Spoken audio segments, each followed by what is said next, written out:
ਸਤਿ ਸ਼੍ਰੀ ਅਕਾਲ। ਤੁਸੀਂ ਜੁੜੇ ਹੋਏ ਹੋ ਪੰਜਾਬੀ ਰੇਡੀਓ ਐਸਏ ਦੇ ਨਾਲ ਤੇ ਪ੍ਰੋਗਰਾਮ ਸਪੈਸ਼ਲ ਰਿਪੋਰਟ ਦੇ ਵਿੱਚ ਤੁਹਾਡਾ ਸਾਰਿਆਂ ਦਾ ਸਵਾਗਤ ਹੈ। ਅੱਜ ਗੱਲ ਕਰਾਂਗੇ ਆਪਾਂ ਬੀਜੇਪੀ ਦੀ ਵਾਸ਼ਿੰਗ ਮਸ਼ੀਨ ਦੀ। ਇਸ ਵਾਸ਼ਿੰਗ ਮਸ਼ੀਨ ਦੇ ਵਿੱਚ ਜਿਹੜਾ ਵੀ ਲੀਡਰ ਪੈ ਜਾਂਦਾ ਉਹਦੇ ਸਾਰੇ ਦਾਗ ਧੋਤੇ ਜਾਂਦੇ ਆ, ਉਹਦਾ ਜਿਹੜਾ ਕ੍ਰਿਮੀਨਲ ਬੈਕਗਰਾਊਂਡ ਹੁੰਦੀ ਹੈ ਉਹ ਸਾਰੀ ਪਾਕ ਸਾਫ਼ ਹੋ ਜਾਂਦੀ ਹੈ ਤੇ ਉਸ ਤੋਂ ਬਾਅਦ ਨਾ ਤਾਂ ਉਹਦੇ ਘਰੇ ਈਡੀ ਜਾਂਦੀ ਹੈ, ਨਾ ਉਹਦੇ ਟਿਕਾਣੇ ਤੇ ਸੀਬੀਆਈ ਛਾਪੇ ਮਾਰਦੀ ਹੈ, ਨਾ ਇਨਕਮ ਟੈਕਸ ਡਿਪਾਰਟਮੈਂਟ ਨੂੰ ਉਹਦੇ ਖਾਤਿਆਂ ਦੇ ਵਿੱਚ ਉਹਦੇ ਅਕਾਊਂਟਸ ਦੇ ਵਿੱਚ ਕੋਈ ਹੇਰ ਫੇਰ ਨਜ਼ਰ ਆਉਂਦੀ ਹੈ। ਮਤਲਬ ਉਹ ਸਾਰੇ ਪਾਕ ਸਾਫ਼ ਹੋ ਜਾਂਦੇ ਆ। ਪਰ ਇਸ ਵੇਲੇ ਜਿਸ ਤਰੀਕੇ ਦੇ ਨਾਲ ਈਡੀ ਵਿਰੋਧੀ ਧਿਰਾਂ ਦੇ ਲੀਡਰਾਂ ਦੇ ਮਗਰ ਪਈ ਹੈ, ਉਸ ਤੋਂ ਇਸ ਗੱਲ ਦੇ ਵੱਲ ਕੋਈ ਸ਼ੱਕ ਸ਼ੁਬਾ ਨਹੀਂ ਹੋਣਾ ਚਾਹੀਦਾ ਜਾਂ ਕੋਈ ਖਦਸ਼ਾ ਨਹੀਂ ਹੋਣਾ ਚਾਹੀਦਾ ਕਿ ਪ੍ਰਧਾਨ ਮੰਤਰੀ ਸਾਹਿਬ ਇਹਨਾਂ ਏਜੰਸੀਆਂ ਦੀ ਮਦਦ ਦੇ ਨਾਲ ਵਿਰੋਧੀ ਧਿਰਾਂ ਦੀ ਬਾਂਹ ਮਰੋੜ ਰਹੇ ਨੇ।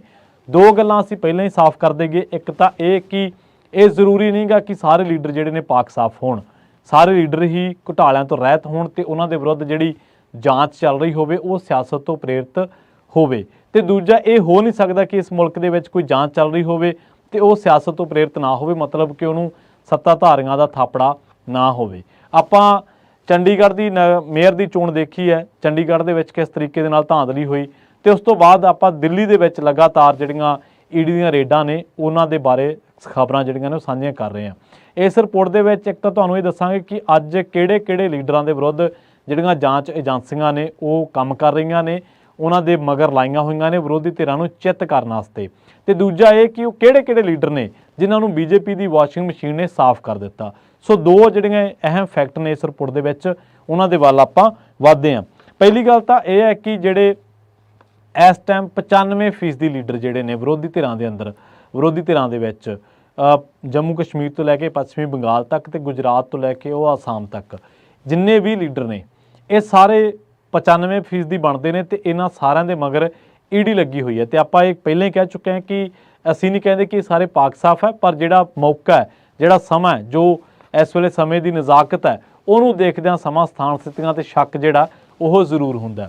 ਦੂਜੀ ਜਿਹੜੀ ਅਹਿਮ ਗੱਲ ਹੈ ਕਿ ਇੱਥੇ ਲੋਕ ਸਭਾ ਦੇ ਵਿੱਚ ਜਿਹੜੀ ਭਾਰਤ ਦੀ ਲੋਕ ਸਭਾ ਹੈ ਉਹਦੇ 'ਚ ਤਕਰੀਬਨ 40% 37% ਤੋਂ ਵੱਧ ਜਿਹੜੇ ਲੀਡਰ ਨੇ ਉਹਨਾਂ 'ਤੇ ਵੱਖ-ਵੱਖ ਧਾਰਾਵਾਂ ਦੇ ਤਹਿਤ ਕੇਸ ਦਰਜ ਨੇ।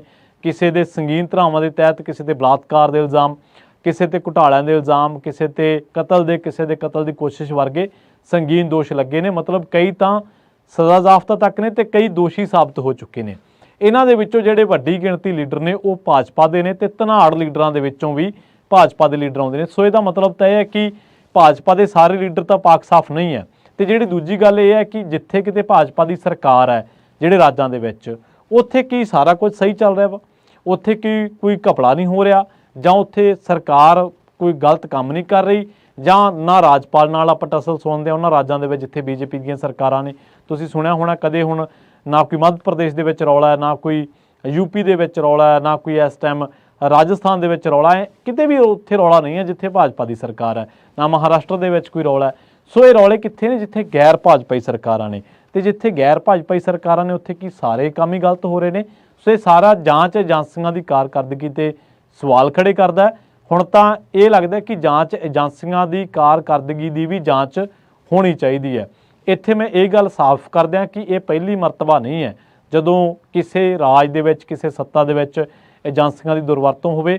ਇਸੇ ਭਾਰਤ ਦੇ ਵਿੱਚ 2013 ਦੇ ਵਿੱਚ ਸੁਪਰੀਮ ਕੋਰਟ ਸੀਬੀਆਈ ਨੂੰ ਪਿੰਜਰੇ ਦਾ ਤੋਤਾ ਕਹਿ ਚੁੱਕੀ ਹੈ। ਖੈਰ, ਹੁਣ ਇਸ ਟਾਈਮ ਅਰਵਿੰਦ ਕੇਜਰੀਵਾਲ ਦੀ ਆਪਾਂ ਗੱਲ ਕਰ ਲੈਣਾ। ਉਹਨਾਂ ਸਾਰੀਆਂ ਧਿਰਾਂ ਦੀ ਗੱਲ ਕਰਾਂਗੇ ਜਿਨ੍ਹਾਂ ਦੇ ਮਗਰ ਈਡੀ ਲੱਗੀ ਹੋਈ ਹੈ। ਦਿੱਲੀ ਦੇ ਮੁੱਖ ਮੰਤਰੀ ਅਰਵਿੰਦ ਕੇਜਰੀਵਾਲ ਜਿਹੜੇ ਨੇ ਉਹ ਉਹਨਾਂ ਨੂੰ 5 ਨੋਟਿਸ ਭੇਜੇ ਜਾ ਚੁੱਕੇ ਨੇ ਤੇ ਹੁਣ ਉਹਨਾਂ ਦੇ ਜਿਹੜੇ ਦੂਜੇ ਸਾਥੀ ਹੈ ਉਹਨਾਂ ਦੇ ਮਗਰ ਵੀ ਈਡੀ ਲੱਗੀ ਹੋਈ ਹੈ। ਆਤਸ਼ੀ ਜਿਹੜੇ ਕਿ ਉੱਥੋਂ ਦੇ ਸੀਨੀਅਰ ਮੰਤਰੀ ਨੇ, ਉਹਨਾਂ ਨੇ ਕਿਹਾ ਕਿ ਭਾਜਪਾ ਦੀ ਅਗਵਾਈ ਵਾਲੀ ਜਿਹੜੀ ਸਰਕਾਰ ਹੈ, ਕੇਂਦਰ ਦੀ ਸਰਕਾਰ, ਉਹ ਨੇਤਾਵਾਂ ਤੇ ਐਨਫੋਰਸਮੈਂਟ ਡਾਇਰੈਕਟੋਰੇਟ ਦੇ ਛਾਪਿਆਂ ਦੇ ਰਾਹੀਂ ਪਾਰਟੀ ਨੂੰ ਡਰਾਉਣ ਤੇ ਚੁੱਪ ਕਰਾਉਣ ਦੀ ਕੋਸ਼ਿਸ਼ ਕਰ ਰਹੀ ਹੈ। ਸੂਤਰਾਂ ਨੇ ਵੀ ਦੱਸਿਆ ਕਿ ਐਨਫੋਰਸਮੈਂਟ ਡਾਇਰੈਕਟੋਰੇਟ ਨੇ ਮਨੀ ਲਾਂਡਰਿੰਗ ਦੇ ਮਾਮਲੇ ਦੀ ਆਪਣੀ ਜਾਂਚ ਦੇ ਤਹਿਤ ਦਿੱਲੀ ਦੇ ਮੁੱਖ ਮੰਤਰੀ ਅਰਵਿੰਦ ਕੇਜਰੀਵਾਲ ਦੇ ਨਿੱਜੀ ਸਕੱਤਰ ਵਿਵੇਕ ਕੁਮਾਰ ਤੇ ਆਪ ਦੇ ਰਾਜ ਸਭਾ ਮੈਂਬਰ ਤੇ ਖਜ਼ਾਨਚੀ ਐਨਡੀ ਗੁਪਤਾ ਦੇ ਟਿਕਾਣਿਆਂ ਦੀ ਤਲਾਸ਼ੀ ਲਈ ਹੈ। ਆਤਸ਼ੀ ਨੇ ਕਿਹਾ ਕਿ ਐਨਫੋਰਸਮੈਂਟ ਡਾਇਰੈਕਟੋਰੇਟ ਦੇ ਕਰਮਚਾਰੀ ਸਵੇਰੇ 7 ਵਜੇ ਤੋਂ ਵਿਵੇਕ ਕੁਮਾਰ ਤੇ ਗੁਪਤਾ ਦੇ ਘਰ ਦੀ ਤਲਾਸ਼ੀ ਲੈ ਰਹੇ ਨੇ। ਉਹਨਾਂ ਨੇ ਦਾਅਵਾ ਕੀਤਾ ਕਿ ਆਉਣ ਵਾਲੇ ਸਮੇਂ ਦੇ ਵਿੱਚ ਆਪ ਦੇ ਹੋਰ ਟਿਕਾਣਿਆਂ ਤੇ ਵੀ ਛਾਪੇਮਾਰੀਆਂ ਕੀਤੀਆਂ ਜਾਣਗੀਆਂ ਤਾਂ ਜੋ ਆਮ ਆਦਮੀ ਪਾਰਟੀ ਇੰਡੀਆ ਗੱਠਜੋੜ ਦੇ ਵਿੱਚ ਹੈ, ਇਹ ਉਸ ਗੱਠਜੋੜ ਦੇ ਵਿੱਚ ਇਹਦੇ ਲੀਡਰ ਉਸ ਤਰੀਕੇ ਦਾ ਪਰਫਾਰਮ ਨਾ ਕਰ ਸਕਣ। ਝਾਰਖੰਡ ਦੇ ਮੁੱਖ ਮੰਤਰੀ ਜਿਹੜੇ ਨੇ हेमंत सोरेन, ਉਹਨਾਂ ਨੂੰ ਗ੍ਰਿਫਤਾਰ ਕਰ ਲਿਆ ਤੇ ਇਉਂ ਲੱਗਦਾ ਕਿ ਲੋਕ ਸਭਾ ਚੋਣਾਂ ਜਿਉਂ-ਜਿਉਂ ਨੇੜੇ ਆ ਰਹੀਆਂ ਤਾਨਾਸ਼ਾਹੀ ਦੇ ਕੁਹਾੜੇ ਨੇ ਤੇਜ਼ੀ ਦੇ ਨਾਲ ਤਾਨਾਸ਼ਾਹੀ ਨੇ ਆਪਣੇ ਕੁਹਾੜੇ ਦੀ ਤੇਜ਼ੀ ਦੇ ਨਾਲ ਵਰਤੋਂ ਕਰਨੀ ਸ਼ੁਰੂ ਕਰ ਦਿੱਤੀ ਹੈ। ਤੇ ਉਸ ਤੋਂ ਬਾਅਦ ਆਪਾਂ ਦੇਖਿਆ ਝਾਰਖੰਡ ਦੇ ਵਿੱਚ ਤਾਂ ਬੀਜੇਪੀ ਨੂੰ ਦੋਹਰਾ ਨੁਕਸਾਨ ਹੋਇਆ। ਇੱਕ ਤਾਂ ਉੱਥੇ ਸਹਿਮਤੀ ਹੋ ਗਈ ਹੈ ਹਿੰਮਤ ਸੋਰੇਨ ਦੇ ਨਾਲ, ਦੂਜਾ ਹੈ ਕਿ ਇਹਨਾਂ ਦਾ ਗੋਦੀ ਮੀਡੀਆ ਦਾ ਇੱਕ ਐਂਕਰ ਆ ਜਿਹੜਾ ਉਹ ਕਹਿ ਰਿਹਾ ਸੀਗਾ ਕਿ ਇਹ ਤਾਂ ਆਦੀਵਾਸੀ ਲੋਕ ਨੇ, ਇਹਨਾਂ ਨੂੰ ਆਏ ਆ ਫਲਾਂ, ਤੇ ਉੱਥੋਂ ਦੇ ਆਦੀਵਾਸੀਆਂ ਨੇ ਵੀ ਹਿੰਮਤ ਸੋਰੇਨ ਦੇ ਨਾਲ ਖੜਨ ਦੀ ਜਿਹੜੀ ਹੈ ਉਹ ਸ਼ਾਦੀ ਭਰੀ ਹੈ। ਤੇ ਉੱਥੇ ਮੁੱਖ ਮੰਤਰੀ ਨੂੰ ਗ੍ਰਿਫਤਾਰ ਕਰਨ ਤੇ ਸਰਕਾਰ ਡੇਗਣ ਦੀ ਜਿਹੜੀ ਮਨਸ਼ਾ ਸੀ ਬੀਜੇਪੀ ਦੀ, ਉਹ ਪੂਰੀ ਤਰ੍ਹਾਂ ਦੇ ਨਾਲ ਤਹਿਸ ਨਹਿਸ ਹੋ ਚੁੱਕੀ ਹੈ। ਇਸ ਤੋਂ ਬਾਅਦ ਆਪਾਂ ਦੇਖਿਆ ਕਿ ਦਿੱਲੀ ਦੇ ਵਿੱਚ ਹੀ ਉਪ ਮੁੱਖ ਮੰਤਰੀ ਮਨੀਸ਼ ਸਿਸੋਦੀਆ, ਰਾਜ ਸਭਾ ਮੈਂਬਰ ਰਾਜ ਸਭਾ ਸਾਂਸਦ ਸੰਜੇ ਸਿੰਘ ਦੀ ਗ੍ਰਿਫਤਾਰੀ ਹੋ ਚੁੱਕੀ ਆ। ਬਿਹਾਰ ਦੇ ਵਿੱਚ ਜਦੋਂ ਤੋਂ ਨਿਤਿਸ਼ ਕੁਮਾਰ ਨੇ ਸੱਤਾ ਸੰਭਾਲੀ ਹੈ ਬੀਜੇਪੀ ਦੇ ਨਾਲ ਆ ਕੇ, ਜਿਹੜਾ ਮੌਸਮ ਵਿਗਿਆਨੀ ਹੈ, ਉਸ ਤੋਂ ਬਾਅਦ ਈਡੀ ਨੇ ਲਾਲੂ ਪ੍ਰਸਾਦ ਦੇ ਯਾਦਵ ਦੇ ਪਰਿਵਾਰ ਦੇ ਦੁਆਲੇ ਸ਼ਿਕੰਜਾ ਕੱਸਣਾ ਸ਼ੁਰੂ ਕਰ ਦਿੱਤਾ ਹੈ। ਬੀਤੇ ਸੋਮਵਾਰ ਈਡੀ ਨੇ ਲਾਲੂ ਪ੍ਰਸਾਦ ਯਾਦਵ ਤੋਂ ਸਾਰਾ ਦਿਨ ਪੁੱਛਗਿੱਛ ਕੀਤੀ ਸੀ ਤੇ ਉੱਥੇ ਵੀ ਲਾਲੂ ਪ੍ਰਸਾਦ ਯਾਦਵ ਦੇ ਜਿਹੜਾ ਪਰਿਵਾਰ ਹੈ ਇਹਨੂੰ ਲੋਕਾਂ ਦੀ ਹਮਾਇਤ ਹਾਸਲ ਹੋ ਰਹੀ ਹੈ, ਮਤਲਬ ਲੋਕਾਂ ਦੀ ਇਹਨਾਂ ਪ੍ਰਤੀ ਸਹਿਮਤੀ ਹੋ ਰਹੀ ਹੈ। ਅਗਲੇ ਦਿਨ ਹੀ ਉਹਦੇ ਮੁੰਡੇ ਤੇਜਸਵੀ ਯਾਦਵ ਤੋਂ ਕਈ ਘੰਟੇ ਪੁੱਛਗਿੱਛ ਕੀਤੀ। ਲਾਲੂ ਤੇ ਉੱਤੇ ਦੋਸ਼ ਹੈ ਕਿ ਉਸਨੇ ਰੇਲ ਮੰਤਰੀ ਹੁੰਦਿਆਂ ਜ਼ਮੀਨ ਬਦਲੇ ਨੌਕਰੀਆਂ ਵੰਡੀਆਂ। ਈਡੀ ਦੇ ਦੋਸ਼ ਪੱਤਰ ਦੇ ਵਿੱਚ ਦੋਵਾਂ ਤੋਂ ਇਲਾਵਾ ਲਾਲੂ ਦੀ ਪਤਨੀ ਤੇ ਬੇਟੀ ਦਾ ਨਾਂ ਵੀ ਸ਼ਾਮਲ ਹੈ। ਹੁਣ ਅੱਗੇ ਆਉਣੇ ਆ ਹਰਿਆਣੇ ਦੇ ਵਿੱਚ ਸਾਬਕਾ ਮੁੱਖ ਮੰਤਰੀ ਤੇ ਕਾਂਗਰਸੀ ਆਗੂ ਭੁਪਿੰਦਰ ਹੁੱਡਾ ਤੋਂ ਵੀ ਮਨੀ ਲਾਂਡਰਿੰਗ ਦੇ ਮਾਮਲੇ ਦੇ ਵਿੱਚ ਈਡੀ ਨੇ ਪੁੱਛਗਿੱਛ ਕੀਤੀ ਹੈ 7 ਘੰਟੇ। ਬੀਤੇ 12 ਦਿਨਾਂ ਦੇ ਵਿੱਚ ਇਹ ਦੂਜੀ ਵਾਰ ਸੀ ਜਦੋਂ ਈਡੀ ਨੇ ਹੁੱਡਾ ਸੱਦਿਆ ਸੀ। ਕਰਨਾਟਕ ਦੇ ਉਪ ਮੁੱਖ ਮੰਤਰੀ ਡੀਕੇ ਸ਼ਿਵ ਕੁਮਾਰ ਨੂੰ ਵੀ ਈਡੀ ਨੇ 12 ਜਨਵਰੀ ਨੂੰ ਸੱਦ ਕੇ ਪੁੱਛਗਿੱਛ ਕੀਤੀ ਹੈ। ਇਸ ਤੋਂ ਪਹਿਲਾਂ 2 ਜਨਵਰੀ ਤੇ ਪਿਛਲੇ ਸਾਲ 23 ਦਸੰਬਰ ਨੂੰ ਵੀ ਉਹਨਾਂ ਤੋਂ ਪੁੱਛਗਿੱਛ ਕੀਤੀ ਸੀ। ਰਾਜਸਥਾਨ ਦੇ ਸਾਬਕਾ ਮੁੱਖ ਮੰਤਰੀ ਅਸ਼ੋਕ ਗਹਿਲੋਤ ਤੇ ਉਹਨਾਂ ਦੇ ਬੇਟੇ ਵੈਭਵ ਗਹਿਲੋਤ ਈਡੀ ਦੀ ਰਡਾਰ ਤੇ ਨੇ। ਪਿਛਲੇ ਨਵੰਬਰ ਦੇ ਵਿੱਚ ਈਡੀ ਨੇ ਵੈਭਵ ਗਹਿਲੋਤ ਤੋਂ ਪੁੱਛਗਿੱਛ ਕੀਤੀ ਸੀ। ਵੈਭਵ ਨੇ ਮੀਡੀਆ ਨੂੰ ਦੱਸਿਆ ਕਿ ਉਹਨਾਂ ਨੂੰ ਫੇਮਾ ਤਹਿਤ ਸਮਨ ਕੀਤਾ ਗਿਆ ਸੀ, ਜਿਹਦੇ ਨਾਲ ਉਹਨਾਂ ਦਾ ਕੋਈ ਵਾਹ ਵਾਸਤਾ ਨਹੀਂ ਹੈ। ਇਸੇ ਮਾਮਲੇ ਦੇ ਵਿੱਚ ਕਾਂਗਰਸ ਪ੍ਰਧਾਨ ਨੇ ਉੱਥੋਂ ਦੇ ਗੋਬਿੰਦ ਸਿੰਘ ਤੇ ਕਾਂਗਰਸੀ ਆਗੂ ਓਮ ਪ੍ਰਕਾਸ਼ ਹੁਡਲਾ ਦੇ ਟਿਕਾਣਾ ਤੇ ਵੀ ਛਾਪੇਮਾਰੀ ਕੀਤੀ ਗਈ। ਈਡੀ ਨੇ ਸ਼ਿਵ ਸੈਨਾ ਦੇ ਆਗੂ ਨੇ ਸ਼ਿਵ ਸੈਨਾ ਠਾਕਰੇ ਦੇ ਸੰਜੇ ਰਾਉਤ, ਉਹਦੇ ਛੋਟੇ ਭਰਾ ਸੰਦੀਪ ਰਾਉਤ ਨੂੰ ਵੀ ਸੱਦ ਕੇ ਪੁੱਛਗਿੱਛ ਕੀਤੀ, ਪਰ ਉਹਨਾਂ ਦੀ 3 ਮਹੀਨੇ ਬਾਅਦ ਜ਼ਮਾਨਤ ਹੋ ਗਈ। ਸੰਜੇ ਰਾਉਤ ਵੀ ਜਿਹੜਾ ਉਹ ਈਡੀ ਦੇ ਨਿਸ਼ਾਨੇ ਤੇ ਹੈ। ਉਹਨਾਂ ਨੂੰ 1 ਅਗਸਤ 2022 ਨੂੰ ਗ੍ਰਿਫਤਾਰ ਵੀ ਕੀਤਾ ਸੀ, ਪਰ 3 ਮਹੀਨਿਆਂ ਬਾਅਦ ਉਹਨੂੰ ਜ਼ਮਾਨਤ ਮਿਲ ਗਈ ਸੀ। ਈਡੀ ਦੀ ਹਾਲੀਆ ਸਰਗਰਮੀ ਤੋਂ ਲੱਗਦਾ ਕਿ ਉਹਨਾਂ ਦੇ ਵਿਰੁੱਧ ਨਵੇਂ ਕੇਸ ਦੀ ਤਿਆਰੀ ਹੋ ਰਹੀ ਹੈ। ਨੈਸ਼ਨਲਿਸਟ ਪਾਰਟੀ ਦੇ ਸ਼ਰਦ ਪਵਾਰ ਨੇ, ਜਿਨ੍ਹਾਂ ਤੇ ਪਰਿਵਾਰ ਤੇ ਵੀ ਸ਼ਿਕੰਜਾ ਕੱਸਿਆ ਜਾ ਰਿਹਾ, ਉਹਨਾਂ ਦੇ ਪੋਤੇ ਰੋਹਿਤ ਪਵਾਰ ਵਿਧਾਇਕ ਨੂੰ ਈਡੀ ਨੇ 24 ਜਨਵਰੀ ਨੂੰ ਤਲਬ ਕੀਤਾ ਸੀ। ਬੀਤੇ ਮਹੀਨੇ ਰੋਹਿਤ ਪਵਾਰ ਦੀ ਕੰਪਨੀ ਬਾਰਾਮਤੀ ਐਗਰੋ ਦੇ 6 ਟਿਕਾਣਿਆਂ ਉੱਤੇ ਈਡੀ ਨੇ ਛਾਪੇਮਾਰੀ ਕੀਤੀ ਹੈ। ਬਿਹਾਰ ਦੀ ਗੱਲ ਕਰ ਲਓ, ਦਿੱਲੀ ਦੀ ਗੱਲ ਕਰ ਲਓ, ਹਰਿਆਣਾ ਦੀ ਗੱਲ ਕਰ ਲਓ, ਝਾਰਖੰਡ ਦੀ ਗੱਲ ਕਰ ਲਓ, ਇਸ ਤੋਂ ਬਾਅਦ ਜੇ ਗੱਲ ਕਰੀਏ ਆਪਾਂ ਰਾਜਸਥਾਨ ਦੀ ਗੱਲ ਕਰ ਲਓ, ਚਾਹੇ ਤੁਸੀਂ ਸੰਜੇ ਰਾਉਤ ਦੀ ਗੱਲ ਕਰ ਲਓ। ਇਸ ਤੋਂ ਵੀ ਅੱਗੇ ਜੇ ਆਪਾਂ ਤ੍ਰਿਣਮੂਲ ਕਾਂਗਰਸ ਦੀ ਗੱਲ ਕਰੀਏ ਪੱਛਮੀ ਬੰਗਾਲ ਦੇ ਵਿੱਚ, ਤਾਂ ਸਾਂਸਦ ਅਭਿਸ਼ੇਕ ਬੈਨਰਜੀ ਵੀ ਅਖੌਤੀ ਸਕੂਲ ਰੋਜ਼ਗਾਰ ਘੁਟਾਲੇ ਦੇ ਸਬੰਧ ਦੇ ਵਿੱਚ ਈਡੀ ਸਾਹਮਣੇ ਪੇਸ਼ ਹੋ ਚੁੱਕੇ ਆ। ਸੋ ਤਕਰੀਬਨ ਸਪਸ਼ਟ ਹੈ ਕਿ ਮੋਦੀ ਸਰਕਾਰ ਦੀਆਂ ਜਿਹੜੀਆਂ ਏਜੰਸੀਆਂ ਨੇ ਇਹਨਾਂ ਦੀਆਂ ਅਜਿਹੀਆਂ ਕਾਰਵਾਈਆਂ ਵਿਰੋਧੀ ਦਲਾਂ ਨੂੰ ਬਦਨਾਮ ਕਰਕੇ ਉਹਨਾਂ ਤੇ ਦਬਾਅ ਪਾਉਣ ਦੇ ਲਈ ਜਿਹੜੀਆਂ ਉਹ ਇੱਕ ਦੂਜੇ ਨਾਲ ਤਾਬੜਤੋੜ ਯਤਨ ਜਿਹੜੇ ਕੀਤੇ ਜਾ ਰਹੇ ਨੇ ਇੱਕ ਤਰੀਕੇ ਦੇ ਨਾਲ।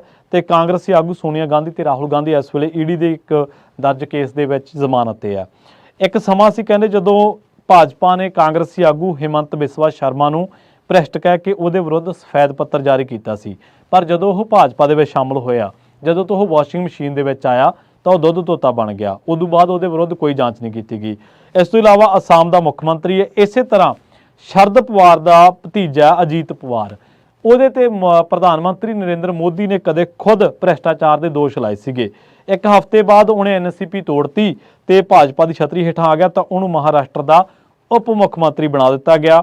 ਬੰਗਾਲ ਦੇ ਬਥੇਰੇ ਆਗੂ ਨੇ ਜਿਹੜੇ ਸ਼ਾਰਦਾ ਚਿੱਟ ਫੰਡ ਘੁਟਾਲੇ ਦੀ ਜ਼ਦ ਦੇ ਵਿੱਚ ਆਉਂਦੇ ਸੀ, ਜਾਂਚ ਦੇ ਵਿੱਚ ਆਉਂਦੇ ਸੀ, ਪਰ ਜਦੋਂ ਤੋਂ ਉਹ ਭਾਜਪਾ ਦੇ ਵਿੱਚ ਗਏ ਨੇ, ਇਹਨਾਂ ਦੇ ਵਿੱਚ ਮਮਤਾ ਬੈਨਰਜੀ ਦਾ ਇੱਕ ਬੜਾ ਕਰੀਬੀ ਸ਼ਾਮਲ ਹੈ, ਉਹਨਾਂ ਦੇ ਉੱਤੇ ਕੋਈ ਕਾਰਵਾਈ ਨਹੀਂ ਹੋਈ। ਅਸਲ ਦੇ ਵਿੱਚ ਇਹ ਭਾਜਪਾ ਜਿਹੜੀ ਇੰਡੀਆ ਗੱਠਜੋੜ ਤੋਂ ਕਹਿੰਦੇ ਇੰਨਾ ਕੁ ਡਰ ਚੁੱਕੀ ਹੈ ਕਿ ਉਹ ਧੱਕੇਸ਼ਾਹੀ ਉੱਤੇ ਉਤਰ ਆਈ ਹੈ। ਜਿਸ ਤਰੀਕੇ ਦੀ ਮਿਸਾਲ ਇਹਨਾਂ ਨੇ ਚੰਡੀਗੜ੍ਹ ਦੀ ਮੇਅਰ ਚੋਣ ਦੇ ਵਿੱਚ ਦਿੱਤੀ ਹੈ, ਉਹ ਸਾਰੇ ਦੇਸ਼ ਨੇ ਦੇਖੀ ਹੈ। ਇੱਕ ਪਾਸੇ ਇਹ ਢੰਡੋਰਾ ਪਿੜਦੇ ਨੇ ਕਿ ਅਸੀਂ ਰਾਮ ਮੰਦਿਰ ਦਾ ਨਿਰਮਾਣ ਕਰਾਤਾ ਤੇ ਲੋਕ ਸਾਡੇ ਨਾਲ ਨੇ, ਪਰ ਦੂਜੇ ਪਾਸੇ ਵਿਰੋਧੀ ਦਲਾਂ ਦੇ ਉੱਤੇ ਛਾਪੇਮਾਰੀਆਂ ਕੀਤੀਆਂ ਜਾ ਰਹੀਆਂ ਨੇ। ਵਿਰੋਧੀ ਦਲ ਸਾਰੇ ਹੀ ਪਾਕ ਸਾਫ਼ ਨਹੀਂ ਗਏ, ਉਹਨਾਂ ਨੇ ਘੁਟਾਲੇ ਕੀਤੇ ਹੋਣਗੇ, ਪਰ ਜਿਸ ਤਰੀਕੇ ਦੀ ਹੁਣ ਸਮੇਂ ਦੇ ਉੱਤੇ ਜੋ ਇਸ ਵੇਲੇ ਜਾਂਚ ਚੱਲ ਰਹੀ ਹੈ, ਟਾਈਮਿੰਗ ਦੇ ਉੱਤੇ ਜੋ ਸਵਾਲ ਉੱਠ ਰਹੇ ਨੇ ਉਹ ਸਵਾਲ ਖਰੇ ਨੇ। ਤੇ ਦੂਜੀ ਗੱਲ ਇਹ ਹੈ ਕਿ ਜਿਹੜੀਆਂ ਜਾਂਚ ਏਜੰਸੀਆਂ ਦੀ ਕਾਰਕਰਦਗੀ ਹੈ, ਇਹਨਾਂ ਦੀ ਵੀ ਜਾਂਚ ਜਿਹੜੀ ਆ ਉਹ ਹੋਣੀ ਚਾਹੀਦੀ ਹੈ। ਇੱਥੇ ਹਰ ਕੋਈ ਸੱਤਾਧਾਰੀ ਜਿਹੜਾ ਉਹ ਜਾਂਚ ਏਜੰਸੀਆਂ ਦੀ ਸੰਗੀ ਧੌਣ ਮਰੋੜ ਕੇ ਜਾਂ ਸੰਗੀ ਨੱਪ ਕੇ ਤੇ ਉਹਨਾਂ ਤੋਂ ਫਿਰ ਵਿਰੋਧੀਆਂ ਦੀ ਸੰਗੀ ਨਪਵਾਉਂਦਾ ਹੈ ਕਾਨੂੰਨ ਦੇ ਰਾਹੀਂ। ਸੋ ਦੂਜੇ ਪਾਸੇ ਇਹ ਵੀ ਗੱਲ ਸੱਚ ਹੈ ਕਿ ਭਾਰਤ ਦੇ ਵਿੱਚ ਹੁਣ ਤੱਕ ਦੇ ਜਿਹੜੇ ਸਿਆਸਤਦਾਨ ਨੇ ਇਹਨਾਂ ਨੇ ਹੱਥਾਂ ਦੇ ਨਾਲ ਦਿੱਤੀਆਂ ਗੰਢਾਂ ਮੋਦੀ ਇਹਨਾਂ ਤੋਂ ਹੁਣ ਮੂੰਹ ਦੇ ਨਾਲ ਖੁਲਵਾ ਰਿਹਾ। ਸੋ ਦੇਸ਼ ਦੇ ਵਿੱਚ ਚਾਰੇ ਪਾਸੇ ਵਿਰੋਧੀ ਦਲਾਂ ਦੇ ਵਿੱਚ ਇਸ ਵੇਲੇ ਈਡੀ ਨੂੰ ਲੈ ਕੇ ਦੋ ਹੀ ਅੱਖਰ ਨੇ ਜਿਹੜੇ ਟਿਕਣ ਨਹੀਂ ਦਿੰਦੇ, ਉਹਨਾਂ ਨੂੰ ਲੈ ਕੇ ਕਾਫੀ ਹਾਹਾਕਾਰ ਮਚੀ ਹੋਈ ਹੈ। ਬਹੁਤ ਬਹੁਤ ਧੰਨਵਾਦ, ਜਲਦ ਮਿਲਾਂਗੇ।